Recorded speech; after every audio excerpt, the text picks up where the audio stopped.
Morning. एक बार फिर से हमारे YouTube channel SB success point पर आपका हार्दिक स्वागत है। अपन बात कर रहे थे क्लास 12th में केमिकल काइनेटिक की। तो केमिकल काइनेटिक में अपन ने पढ़ लिया था अभिक्रिया की कोटि और अनुसंख्यता। अभिक्रिया की कोटि क्या होती है और अनुसंख्यता क्या होती है, ठीक है। अब आज अपन बात करेंगे अभिक्रिया की कोटि का निर्धारण, यानी जटिल अभिक्रियाओं के लिए कोटि का निर्धारण किस तरीके से करते हैं और प्रायोगिक आंकड़ों के आधार पर अभिक्रिया की कोटि किस आधार पर निर्धारित करते हैं। तो सबसे पहले अपन देखते हैं जटिल अभिक्रियाओं के लिए, जटिल अभिक्रियाओं के लिए,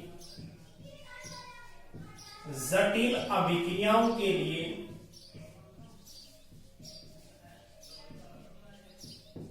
अभिक्रिया की कोटि का निर्धारण करना, अभिक्रिया की कोटि का निर्धारण करना। इसमें क्या होता है, अनेक पद होते हैं, यानी क्रिया विधि के आधार पर, यानी क्रिया विधि के आधार पर, क्रिया विधि के आधार पर अभिक्रिया की कोटि का निर्धारण, अभिक्रिया की कोटि का निर्धारण।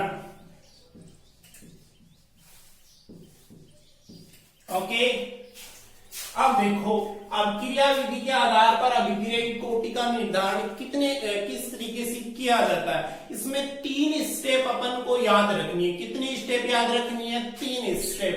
तो देखो पहली स्टेप, स्टेप नंबर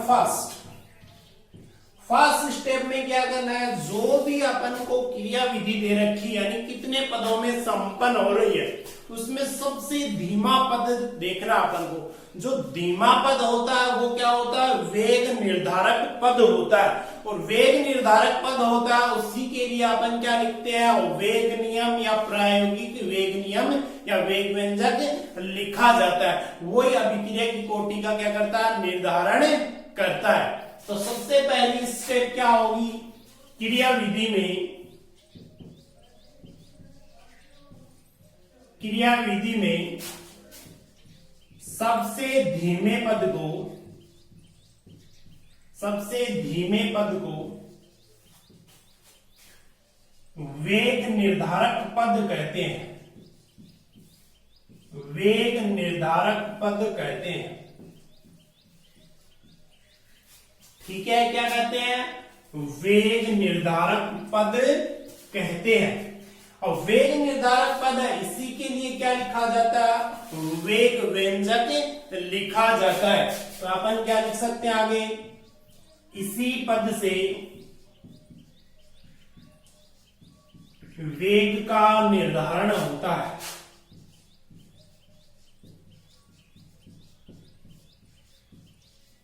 वेग का निर्धारण होता है। फिर लिखते हैं स्टेप नंबर सेकंड।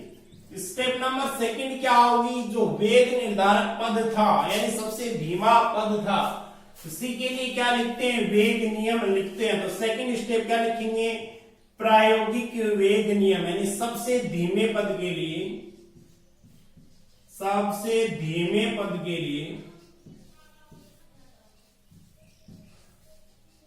सबसे धीमे पद के लिए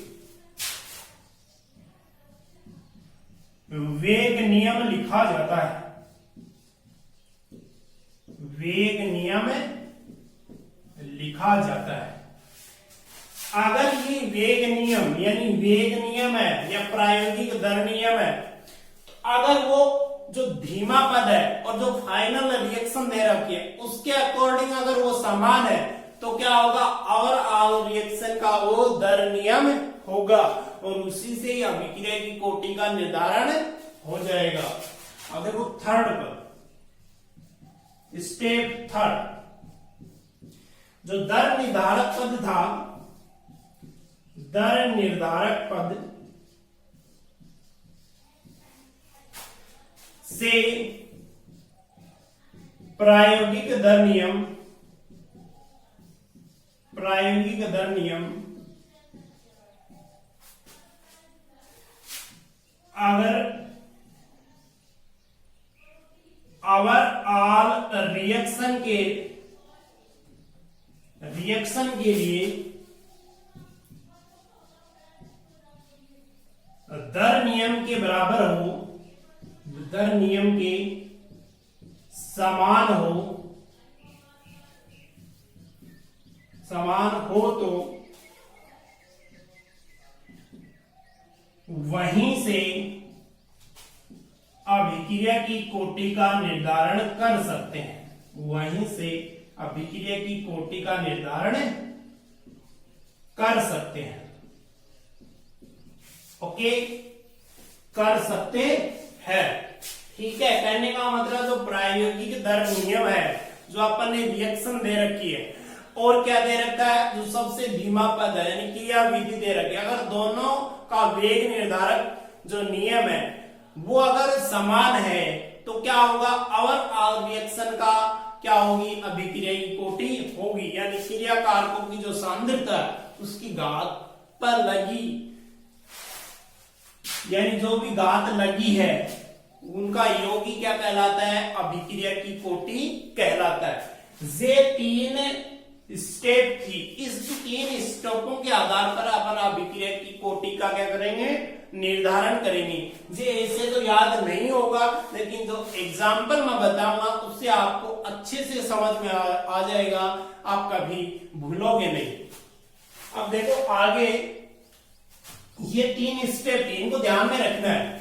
अब अपन एग्जाम्पल पढ़ते हैं इसका।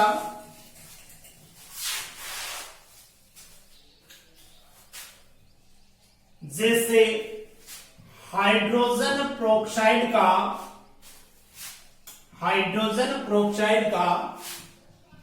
आयोडाइड क्षारीय माध्यम में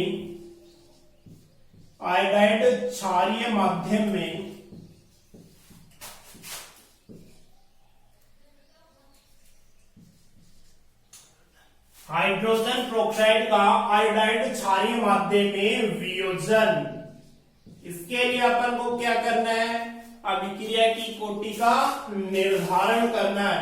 तो अपन को जो रिएक्शन दे रखी है वो ये दे रखी है, H2O2 हाइड्रोजन प्रोक्साइड किसकी उपस्थिति में, आयोडाइड क्षारीय माध्यम की उपस्थिति में, क्षारीय माध्यम की उपस्थिति में, और क्या प्राप्त होता है, जल और ऑक्सीजन प्राप्त होती है। इसको आप संतुलित कर लो, इधर कितना आ जाएगा 2, और ऑक्सीजन कितने हैं, देखो हाइड्रोजन कितने हैं, 2 दूनी 4 हाइड्रोजन, ऑक्सीजन कितने हैं, 2 दूनी 4, 2 ये हो गए, 2 ये हो गए। फिर अपन को क्या दे रखी है, रिएक्शन दे रखी है अगले ने, ठीक है। अब इसके लिए जो वेग नियम है वो भी क्या दे रखा है, अपन को क्वेश्चन में दे रखा है, क्या दे रखा है, R बराबर K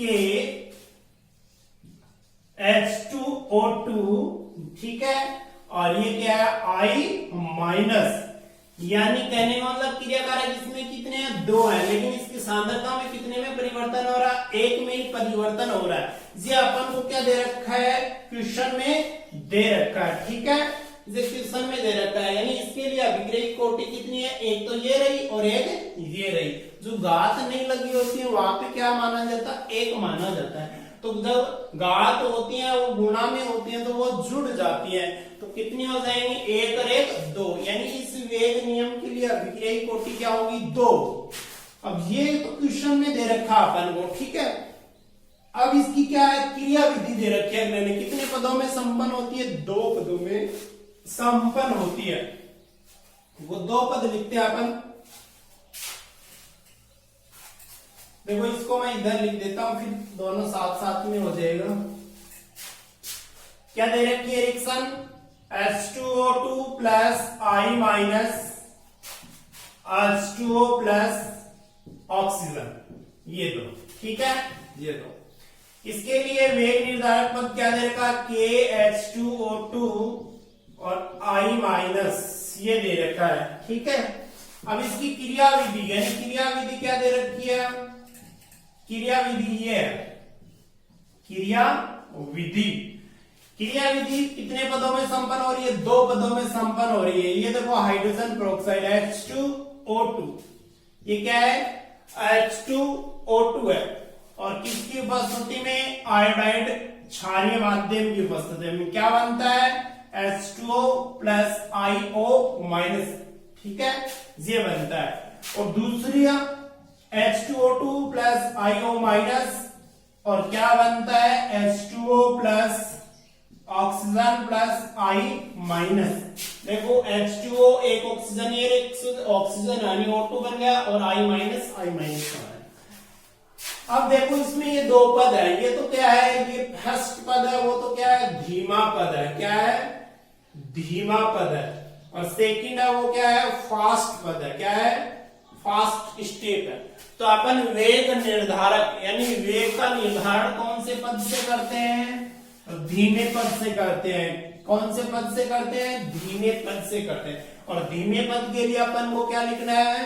वेग नियम लिखना है। ये सेकंड स्टेप बताई थी। फर्स्ट स्टेप क्या था? धीमे पद के लिए वेग नियम या वेग निर्धारक पद होता है। और सेकंड स्टेप क्या बताई कि वेग नियम यानी धीमे पद के लिए क्या लिखते हैं? वेग नियम लिखते हैं। अपन इसके लिए लिखेंगे तो R बराबर K H2O2, और ये क्या है? I minus. क्या है? ये भी एक ही है और ये भी एक ही है। ये फर्स्ट स्टेप, ये सेकंड स्टेप। तो ये जो प्रायोगिक दर नियम है, कहने का मतलब ये इस स्टेप के लिए जो नियम आया है और अपन को जो क्वेश्चन में दे रखा है, अगर वो समान है तो अवल रिएक्शन क्या होगी? वही होगी। कहने का मतलब उसकी कोटि उतनी आएगी जितनी दे रखी है, ठीक है। वरना क्या होगा? वरना इसकी स्टेप है, कहने का मतलब ये मध्यवर्ती आता है तो मध्यवर्ती को हटाना पड़ता है। लेकिन इसमें क्या हुआ? इसमें दोनों क्या आ रहे हैं? समान आ रहे हैं। समान आ रहे हैं तो क्या होगा? अभिक्रिया की कोटि यहीं से निर्धारित हो जाएगी। कितनी आएगी अभिक्रिया की कोटि? H2O2 की धातु कितनी है? 1 है, और इसकी भी कितनी है? 1 है। तो अभिक्रिया की कोटि कितनी हो गई? 2 हो गई। अभिक्रिया की कोटि का निर्धारण कैसे किया जाता है? मैंने बताया था कि क्रिया कारकों यानी प्रायोगिक दर नियम में क्रिया कारकों की जो सांद्रता होती है उसकी लगी घातों का योग अभिक्रिया की क्या कहलाती है? कोटि कहलाती है। तो देखो ये प्रायोगिक दर नियम है, इसमें 1 और ये भी 1 कितना हुआ? 2। यानी इस अभिक्रिया के लिए अभिक्रिया की कोटि कितनी होगी? 2 होगी। अब अपन बात करेंगे प्रायोगिक आंकड़ों के आधार पर अभिक्रिया की कोटि का निर्धारण। अपन को प्रायोगिक आंकड़े दे देंगे, उसके आधार पे क्या करना पड़ेगा? अभिक्रिया की कोटि का निर्धारण करना पड़ेगा। ये बहुत ज्यादा इंपॉर्टेंट टॉपिक है, इसके लिए इसको आप ध्यान से सुनिएगा। और इसमें है ना हमेशा क्वेश्चन पूछे जाते हैं, जो पीएमटी एग्जाम हो, जेईई की एग्जाम हो या बोर्ड एग्जाम हो, हमेशा क्वेश्चन पूछते हैं इससे। अब अपन बात करते हैं प्रायोगिक आंकड़ों से अभिक्रिया की कोटि का निर्धारण। सेकंड क्या है? प्रायोगिक आंकड़ों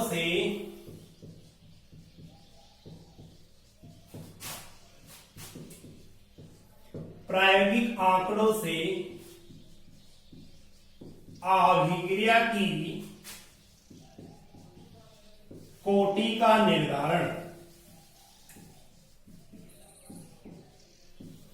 प्रायोगिक आंकड़ों से अभिक्रिया की कोटि का निर्धारण किस तरीके से करते हैं ये देखो। अब देखो इसमें अपन को क्या देगा? क्वेश्चन बना के देगा, ठीक है। अपन को उसका क्या निकालना? आंसर निकालना। तो किस तरीके से निकालते हैं अभिक्रिया? देखो मान लो कोई क्वेश्चन दे दिया आपको, जैसे मान लो कोई रिएक्शन दिए,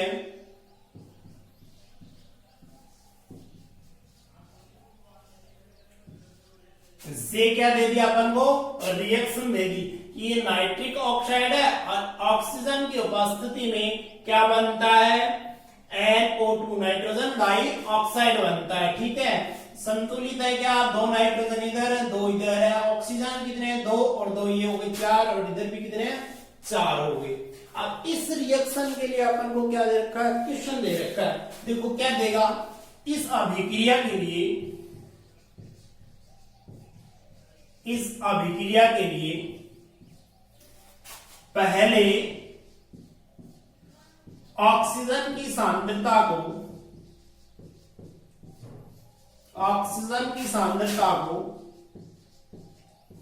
नियत रखते हैं।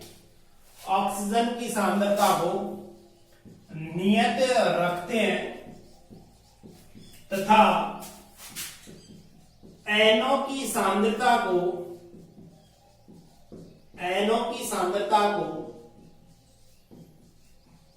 दोगुनी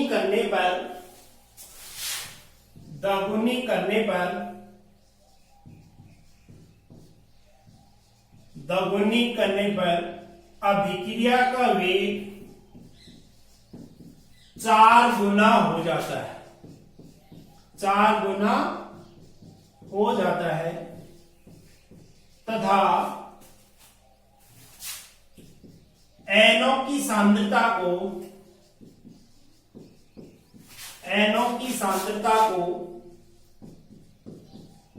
नियत रखते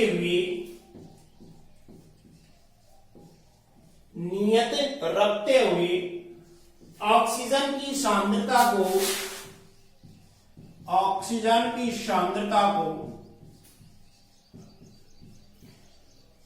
दो गुनी करने पर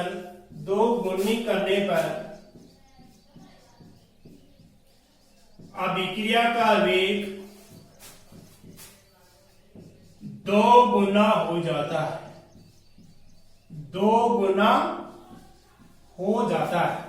ठीक है, तो इसके लिए क्या निकालनी है? इसके लिए अभिक्रिया की कोटि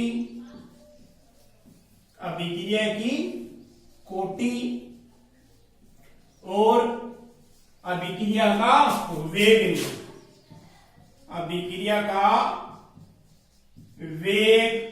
दर नियम ज्ञात कीजिए।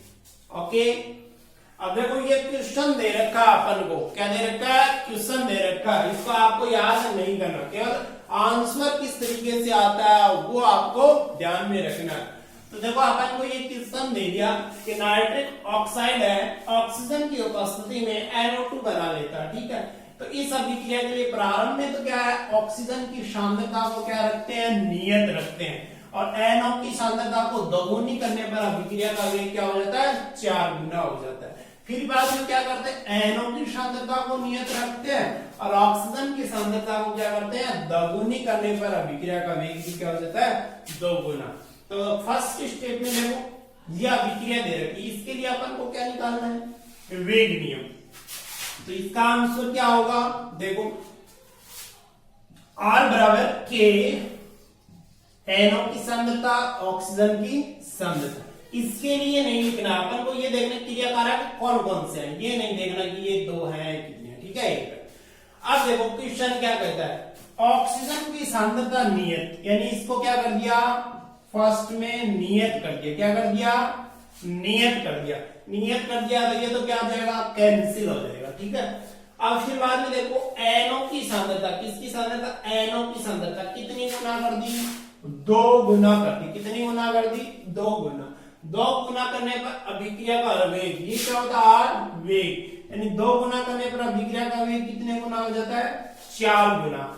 अब देखो ये तो नियत है, अब ये 2 गुना की, अब इसकी घात कितनी हो? 2, तो 2 दूनी 4, कितना वेग आएगा? 4 गुना है। कहने का मतलब NO की अभिक्रिया कोटि कितनी आएगी? 2 आएगी। कितनी आएगी? 2 आएगी। ये तो हो गया यहां तक क्वेश्चन सॉल्व। ठीक है, आगे देखो, ये तो फर्स्ट अभिक्रिया के लिए हो गया। अब सेकंड अभिक्रिया क्या दे रखी है? जे दे रखा, देखो R बराबर K, NO की घात नहीं लगानी। ठीक है, इसमें फर्स्ट अभिक्रिया में तो क्या होगा? जे हो जाएगा। ठीक है, अब आगे देखो सेकंड स्टेप है, तो सेकंड स्टेप में देखो NO की सांद्रता को नियत, यानी इसकी सांद्रता को क्या कर दिया? नियत कर दिया। इसको क्या कर दिया? नियत कर दिया, कांस्टेंट, यानी NO की सांद्रता को क्या कर दिया? कांस्टेंट कर दिया। और ऑक्सीजन की सांद्रता को क्या कर दिया? 2 गुनी, यानी इसकी सांद्रता को क्या कर दिया? 2 गुनी कर दिया। तो अभिक्रिया का वेग भी कितने गुना हो जाता है, 2 गुना हो जाता है।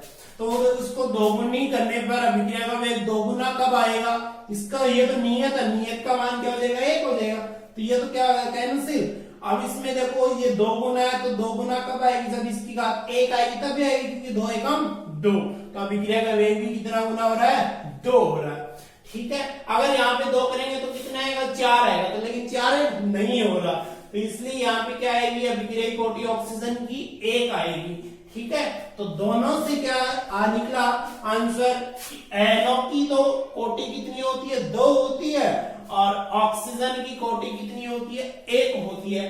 तो टोटल अपन इसका आंसर लिखेंगे, यानी अभिक्रिया का वेग व्यंजक लिखेंगे, क्या आएगा कि NO की घात कितनी आएगी, 2, और ऑक्सीजन की घात कितनी आएगी, 1, और अभिक्रिया के दर नियम से कोटि का निर्धारण करते हैं, तो कोटि क्या आएगी, इसकी तो 2 और इसकी 1, तो क्या होगा 2 + 1, यानी अभिक्रिया की कोटि कितनी आई, 3 आई। कितनी आई, 3, यानी किस अभिक्रिया के लिए अभिक्रिया की कोटि कितनी आएगी, 3 आएगी।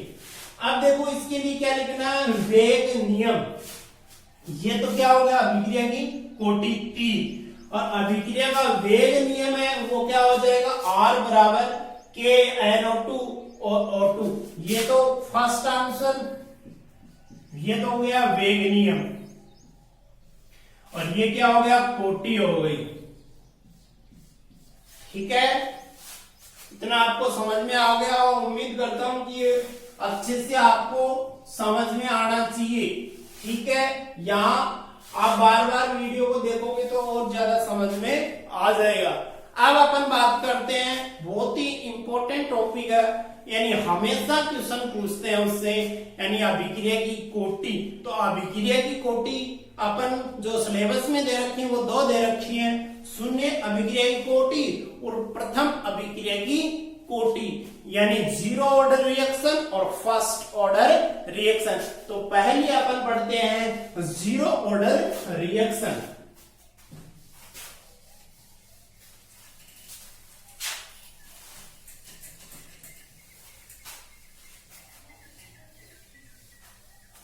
देखो, शून्य कोटि की अभिक्रिया,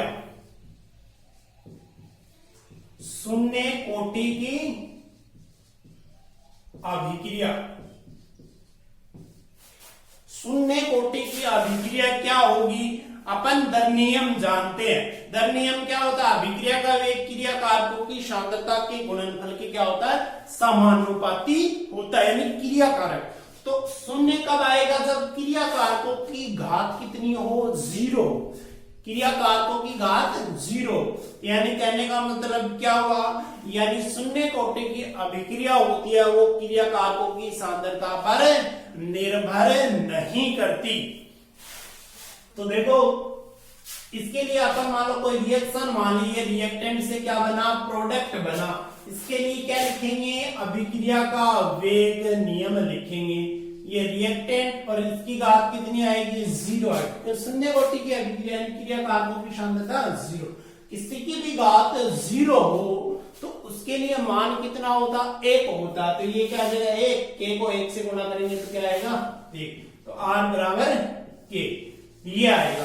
कहने का मतलब इसकी परिभाषा क्या होगी कि अभिक्रिया जो नियम है, प्रायोगिक दर नियम है, उसमें अभिक्रिया का जो वेग है वो क्या होता है, जो क्रिया कारकों की जो सांद्रता होती है, क्या होती है, सांद्रता होती है, उसकी घात कितनी होती है, 0 होती है। कितनी होती है, 0, यानी शून्य घात की क्या होता है, समानुपाती होता है। यानी अभिक्रिया का वेग क्रिया कारकों की सांद्रता के शून्य घात के समानुपाती होता है। ये क्या कहलाती है, शून्य कोटि की अभिक्रिया कहलाती है।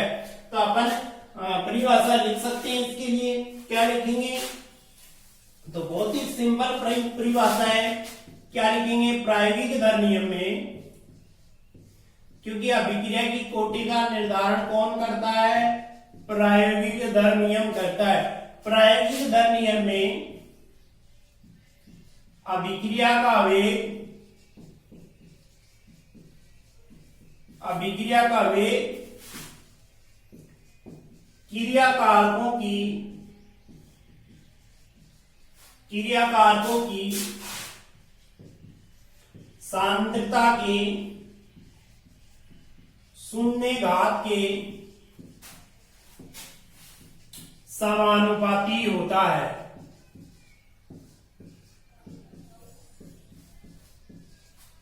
अर्थात क्या कह सकते हैं, क्रियाकारकों की सांद्रता पर निर्भर नहीं करता। क्या कहलाती है, शून्य कोटि की रिएक्शन कहलाती है, जीरो ऑर्डर रिएक्शन कोटि कहलाती है, शून्य कोटि कहलाती है। ओके, अब इसके लिए मान लो क्या दे दी, रिएक्शन दे दी, रिएक्टेंट से क्या बन रहा है, प्रोडक्ट बन रहा है। इसके लिए वेग नियम लिखेंगे, क्या लिखेंगे, रिएक्टेंट की घात जीरो, किसी की भी घात जीरो हो उसके लिए मान कितना आता है, 1 आता है, तो R बराबर K। इसके बाद में देखो R अभिक्रिया का वेग है, वो क्या होगा, क्रियाकारकों के संदर्भ में क्या होगा, J आता है, क्या आता है, dr अपॉन dt, क्या आता है, dr अपॉन dt, यानी K बराबर क्या जाएगा, dr अपॉन dt। और क्रियाकारकों का वेग होता है वो क्या होता है, ऋणात्मक होता है। तो ये क्या हो जाएगा, समीकरण नंबर 1, ये क्या आ जाएगा, अवकलित वेग समीकरण। किसके लिए आएगा, जीरो ऑर्डर रिएक्शन के लिए अवकलित वेग समीकरण आ जाएगा। तो इसको सीधा सीधा पूछ लेते हैं कि जीरो ऑर्डर रिएक्शन के लिए अवकलित वेग समीकरण क्या होगा। तो क्या आएगा, माइनस dr अपॉन dt बराबर k। ठीक है, आज के लिए इतना ही काफी, धन्यवाद।